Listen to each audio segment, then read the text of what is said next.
ഇപ്പോൾ ജ്യോതിഷൻ പറയുന്ന കാര്യങ്ങളാണോ, ജ്യോതിഷനുമായിട്ട് ബന്ധപ്പെട്ടതാണോ, അതോ ഈ ആങ്ങളെയും പെങ്ങളും തമ്മിലുള്ള വഴിവിട്ട ബന്ധങ്ങൾ, ഇവരിലുള്ള അവിഹിതമുണ്ടെന്നൊക്കെ പറയുന്നത്, എന്തായാലും ശരി ആ ഒരു രീതിയിലാണോ, ഇനി ഈ കേസ് തിരിച്ചുവിടാനുള്ള ഒരു ശ്രമമാണോ ഇത് പറയുന്നത്?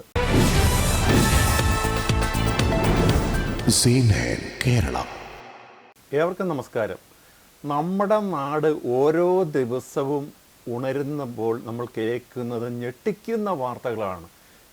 കൊലപാതകവുമായി നമ്മുടെ നാട്ടിൽ പണ്ടെങ്ങും കാണാത്ത വിധം ഓരോ ദിവസവും ഉണ്ടാകുകയാണ്. അതിൻ്റെ ഏറ്റവും ഒടുവിലത്തെ തെളിവാണ് ബാലരാമപുരത്ത് ദേവേന്ദു എന്ന 2 വയസ്സുകാരിയെ ജീവനോടെ ഹരികുമാർ അമ്മാവൻ, സ്വന്തം അമ്മാവൻ, സംരക്ഷിക്കേണ്ട ഒരു കുഞ്ഞിനെയും സഹോദരിയും സംരക്ഷിക്കേണ്ട അമ്മാവൻ വലിച്ചെറിഞ്ഞു എന്ന് പറയുന്ന കേസ് നിങ്ങളെല്ലാം അറിഞ്ഞു കാണും. ഇതിനകത്തിലെ നിരവധി കാര്യങ്ങളാണ് പോലീസ് ഇപ്പോൾ പരിശോധിക്കുന്നത്.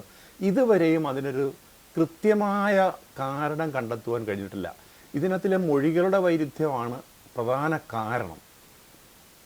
നാടിനെ നടുക്കി 2 വയസ്സുകാരിയുടെ മരണം.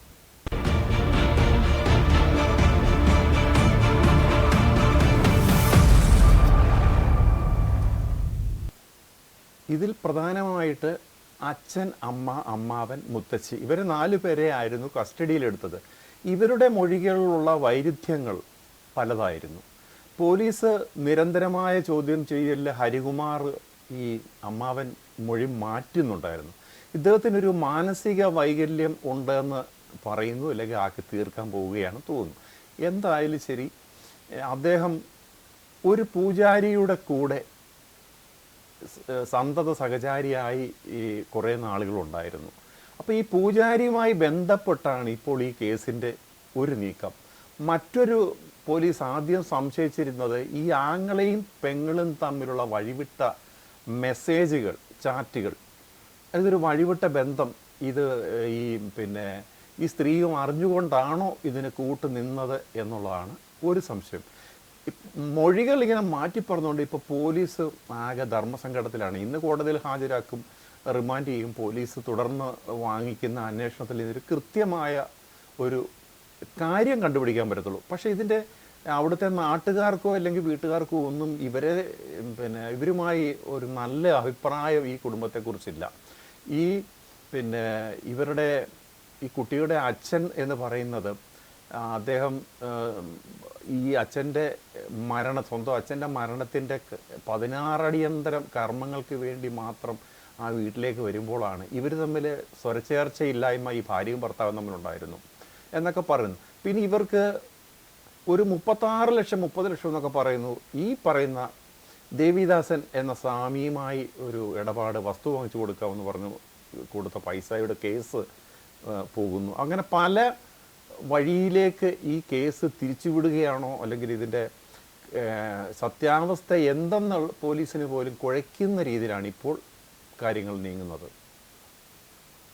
സാധ്യത സംശയിക്കപ്പെട്ടതോടെയാണ് പ്രദീപ് എന്ന ദേവിദാസിലേക്കും അന്വേഷണം എത്തിയത്. 7 വർഷമായി പൂജാകർമ്മങ്ങൾ ചെയ്യുന്ന ദേവിദാസ് നാട്ടുകാരുമായി അടുത്ത സൗഹൃദം സൂക്ഷിക്കുന്ന ആളല്ല. എന്നാൽ പൂജയ്ക്കായി ദൂരസ്ഥലങ്ങളിൽ നിന്നടക്കം ഇവിടെ ആളുകൾ എത്താറുണ്ടെന്നാണ് പ്രദേശവാസികൾ പറയുന്നത്. എന്തായാലും ശരി, നമ്മുടെ നാട് വിശ്വാസങ്ങൾക്ക് എത്രയുണ്ടോ അതിൻ്റെ 10 മടങ്ങായിട്ട് അന്ധവിശ്വാസങ്ങൾ ഇപ്പോൾ കൂടുകയാണ്.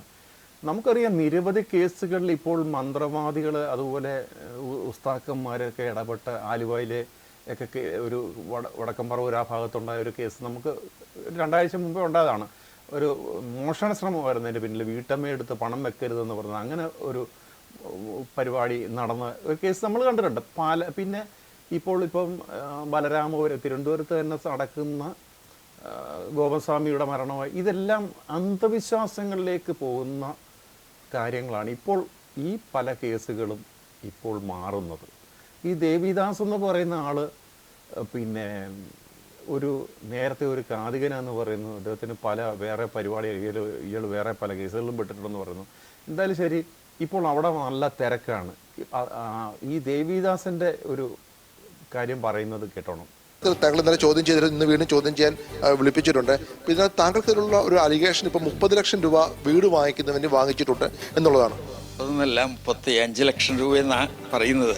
പരാതിയിൽ പറഞ്ഞെന്നാണ് വായിച്ചു കേട്ടത്. ഞാൻ ഒരു പൈസ പോലും അവരുടെ നിന്ന് വാങ്ങേണ്ട സാഹചര്യം ഉണ്ടായിട്ടില്ല, വാങ്ങിച്ചിട്ടില്ല. അത് ഒരു തെറ്റായ ആരോപണം, അത് ഒരു പരാതിയാണ്, കള്ളപ്പരാതിയാണ്. ഈ ഒരു പൊതുപ്രവർത്തനം വഴി എന്നാണ് പറയുന്നത്. അത് തന്നെ ആര് മുഖാന്തരമായാലും ഇതൊക്കെ രേഖകൾ ഉണ്ടാവില്ലേ? 5 ലക്ഷം രൂപ എന്നെ തന്നു, 1 രൂപ പോട്ടെ, ഒരു പൈസ പോലും അവരിൽ നിന്ന് വാങ്ങിക്കേണ്ട സാഹചര്യം എനിക്ക് ഉണ്ടായിട്ടില്ല. ഇത് കള്ളപ്പരാതിയാണ്. സ്റ്റേഷനിൽ പോകുന്നതിന് മുമ്പ് ഈ പണവുമായി ബന്ധപ്പെട്ട ചർച്ച നിങ്ങൾ തമ്മിൽ നടന്നിട്ടുണ്ടോ? താങ്കൾ പണം വല്ല തിരിച്ചു ചോദിക്കുക അങ്ങനെയുള്ള ചെയ്തിട്ടുണ്ടോ? ഞാൻ അവരോട് ഇതുവരെയും ഏതായാലും ശരി, ഈ ദേവിദാസൻ എന്ന് പറയുന്ന ഈ പ്രദീപ് ജ്യോത്സ്യൻ, ഇദ്ദേഹത്തിൻ്റെ ജ്യോതിഷമല്ല, യഥാർത്ഥ ജ്യോതിഷ രംഗത്ത് പ്രവർത്തിക്കുന്ന നിരവധി ആളുകളുണ്ട് സത്യസന്ധമായ രീതിയിൽ ജ്യോതിഷം പറയുന്നത്. ഇതൊരു സയൻറ്റിഫിക് കണക്കുകളാണ്, ഗ്രഹങ്ങളുമായിട്ടുള്ള ആ ഒരു രീതിയിൽ പറയുന്ന നമ്മുടെ കേരളത്തിൽ നിരവധി ജ്യോതിഷന്മാരുണ്ട്. അവർക്ക് കൂടി അപമാനമാണ് ഇപ്പോൾ ഈ അടുത്തിടെ ഇറങ്ങുന്ന ഓരോ കേസുകളും. ഈ ജ്യോതിഷം ചെയ്യുന്നവർ ഇപ്പോൾ പൂജാകർമ്മങ്ങളിലേക്ക് പോകും. ഈ പട്ടിണി പാവങ്ങൾ ഇവരുടെ കയ്യിൽ ചെന്ന് ഇവരുടെ പണ്ടങ്ങളൊക്കെ പണയം വെച്ച് 10,000, 50,000, 1 ലക്ഷമൊക്കെയാണ് പൂജകൾക്ക് വാങ്ങിക്കുന്നത്. പൂജ ചെയ്യുന്നതോടുകൂടി തീരുമെന്നാണ് പറഞ്ഞത് പ്രശ്നങ്ങൾ. പക്ഷേ അതോടുകൂടി കുടുംബത്തിൻ്റെ കാര്യങ്ങളാണ് തീരുന്നത്, സാമ്പത്തിക ഭദ്രതയാണ് തീരുന്നത്. ഏതായാലും ശരി, ഈ ദേവിദാസിന് ഇപ്പോൾ കുറേ കസ്റ്റഡിയിൽ നിന്നെല്ലാം എടുത്തിട്ട് വൈകിട്ട് വിട്ടു, ഇനി വീണ്ടും വിളിപ്പിക്കുമെന്ന് പറയുന്നു. ഇയാളൊരു പാരലൽ കോളേജ് അധ്യാപകനാണെന്ന് പറയുന്നു, പിന്നെ കാതികനായി, പിന്നെ അങ്ങനെ പല കാര്യങ്ങളും പറയുന്നുണ്ട്. ഏതായാലും ശരി, ഇപ്പോൾ ജ്യോതിഷൻ പറയുന്ന കാര്യങ്ങളാണോ, ജ്യോതിഷനുമായിട്ട് ബന്ധപ്പെട്ടതാണോ, അതോ ഈ ആങ്ങളെയും പെങ്ങളും തമ്മിലുള്ള വഴിവിട്ട ബന്ധങ്ങൾ, ഇവരിതുള്ള അവിഹിതമുണ്ടെന്നൊക്കെ പറയുന്നത്, എന്തായാലും ശരി ആ ഒരു രീതിയിലാണോ, ഇനി ഈ കേസ് തിരിച്ചുവിടാനുള്ള ഒരു ശ്രമമാണോ ഇത് പറയുന്നത്? ഈ ഹരികുമാറിന് ശരിക്കും ഇങ്ങനൊരു ബുദ്ധിമാന്യന്മാരൊക്കെ ഉള്ള ഒരാളായിട്ടാണ് ചിത്രീകരിക്കുന്നത്, മാനസിക പ്രശ്നങ്ങളൊക്കെ. അപ്പം ഈ അയാൾ വേറൊരുണ്ട്, പഞ്ചവാദ്യത്തിന് ഈ പഞ്ചാരിമേളത്തിനൊക്കെ പോകുന്നെന്ന് പറഞ്ഞു. അപ്പോൾ ഇതിനൊക്കെ പോകുന്ന കണക്കിൽ കൊട്ടുകയായി പല കാര്യങ്ങളാണ് പറഞ്ഞത്. ഈ പിന്നെ ദേവിദാസിൻ്റെ കൂടെ പോയെന്ന് പറയുന്നു. ഇങ്ങനെ പല കാര്യങ്ങളിൽ ഏർപ്പെട്ട് അദ്ദേഹം പോകുന്ന ഒരാൾ കൂടിയാണ് ഹരികുമാർ എന്ന് പറയുന്നത്.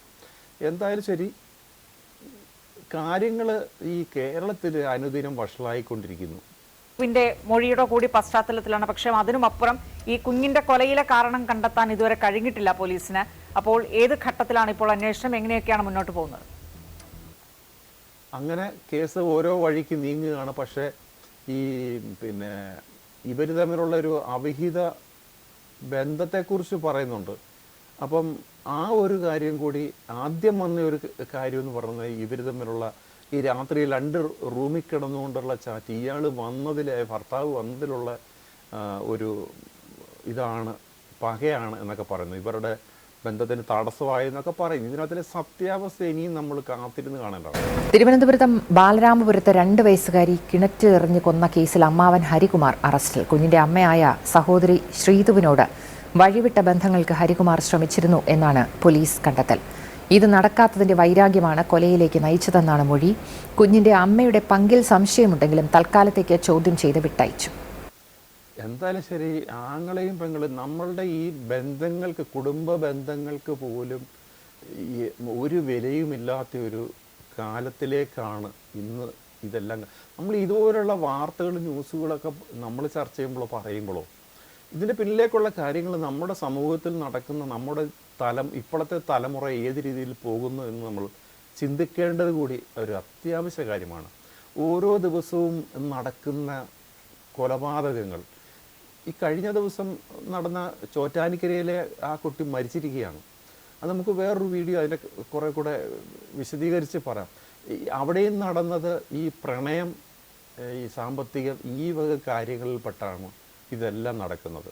അതുപോലെ തന്നെ ഈ കേസിൽ പിടിച്ച് ഇവരെ അകത്തിട്ട് കഴിഞ്ഞാൽ ജീവപര്യന്തത്തിന് വിട്ടവരെ ഇത്ര വർഷം കഴിഞ്ഞ് റിലീസ് ചെയ്യുന്ന പരിപാടി, ആലപ്പുഴ ജില്ലയിലെ ചെങ്ങന്നൂർ ചെറിയനാട് ഭാസ്കരക്കാരനവർ കേസിലെ പ്രതിയ ഷെറിന് ആ കാരണവരുടെ മകനൊരു ബുദ്ധിമാന്യമുള്ളതുകൊണ്ട് ഒരു സാധാരണ ഒരു ചെറിയ വീട്ടിലെ കുട്ടിയെ കൊണ്ടുവന്ന് ഇവർ സമ്പത്ത് അങ്ങോട്ട് കൊടുത്ത് കെട്ടിക്കുന്നൊരു ഇതാണ് ഉണ്ടായത്. പക്ഷേ ഈ ഷെറിൻ്റെ വഴിവിട്ട ബന്ധങ്ങൾ കണ്ടിട്ടാണ് ഈ ഭാസ്കരക്കാരനവർ ഈ സ്വത്തുക്കൾ തിരിച്ചറിയുകയാണ് ഈ അവിടെ ഒരു കൊലയ്ക്ക് കാരണം. ഇപ്പോൾ അവരെ റിലീസ് ചെയ്യുന്നു എന്ന് കേൾക്കുന്നു. ഇതിന് ഇപ്പോൾ ഒരു വാഗ്വാദം നടക്കുകയാണ് ഭരണപക്ഷവും പ്രതിപക്ഷവും തമ്മിൽ. ഇവരുടെ മാനസികാവസ്ഥ ഇപ്പോൾ ക്ലീനായി എന്നാണ് ക്ലീൻ സർട്ടിഫിക്കറ്റ് കൊടുക്കുന്നത്. ഇത് എങ്ങനെ, ഏത് അടിസ്ഥാനത്തിലാണ് കൊടുക്കുന്നത്? നമുക്കറിയാം, ഈ കൊല നടത്തിയവർ തന്നെ ഇറങ്ങി കൊല രണ്ടാമത് ചെയ്ത, ഇപ്പം നമുക്ക് കഴിഞ്ഞ ദിവസം നടന്ന കൊലപാതകങ്ങളൊക്കെ അറിയാം. അയാളെ പിടിച്ചു, അയാൾ ഒരു കുടുംബത്തിലെ 3 പേരെയാണ് കൊന്നത്. ഇപ്പം നമുക്ക് ഇങ്ങനെയുള്ള പല കേസുകൾ സമൂഹത്തിൽ നടക്കുമ്പോൾ ഇത് നമ്മൾ കാണുന്നവർ, നമ്മൾ സമൂഹത്തിലെ ഇന്നത്തെ മാറ്റങ്ങൾ ശ്രദ്ധിക്കേണ്ടതാണ്. ഇതിനെതിരെ ഏത് രീതിയിൽ പ്രവർത്തിക്കാൻ പറ്റും എന്നുള്ള കമൻറ്റുകളും മറ്റും വന്നു കഴിഞ്ഞാൽ നാളെയുടെ ഒരു നല്ല രീതിയിലേക്ക് കേരളം ഇത്രയും സാക്ഷരത വന്നെന്ന് പറയുമ്പോഴും ഇതിനകത്തിൽ ഈ ഒരു കാര്യങ്ങളിലൊക്കെ നമ്മൾ ഇന്ന് വളരെ പുറകിലാണ്, സാക്ഷരതയിൽ മുന്നിലാന്ന് പറയുമ്പോൾ ഈ കൊലയിലും മയക്കുമരുന്ന് ഈ വക കാര്യങ്ങളിലാണ് ഇപ്പോൾ കേരളത്തിൻ്റെ ഉയർച്ച ദിനം പ്രതി ഉണ്ടാകുന്നത്. അതുപോലെ അപകട മരണങ്ങൾ, കഴിഞ്ഞ ദിവസം കോട്ടയത്തോ മറ്റോ മരിച്ചത് വിവാഹ തലേന്നാണ്. ഒന്ന് ആലോചിച്ച് നോക്കണം, എത്ര ദുഃഖമാണ് 2 കുടുംബങ്ങൾക്കും നാട്ടുകാർക്കും ഉണ്ടായത്. ഇങ്ങനെയുള്ള വിവിധ കാര്യങ്ങളാണ് നമ്മുടെ സമൂഹത്തിൽ നടക്കുന്നത്. ഇതിനെതിരെയെല്ലാം ഇതൊക്കെ തടയിടുന്നതിന് വേണ്ടിയിട്ടുള്ള ഈ ഗ്രാമപഞ്ചായത്ത് അല്ലെങ്കിൽ ഈ ഇതൊക്കെ വഴിയുള്ള കൗൺസിലിംഗ് ഉൾപ്പെടെയുള്ള കാര്യങ്ങളിലേക്കൊക്കെ പോകുന്നത് നല്ലതായിരിക്കും എന്ന് പറഞ്ഞുകൊണ്ട് നിർത്തുന്നു. നന്ദി, നമസ്കാരം.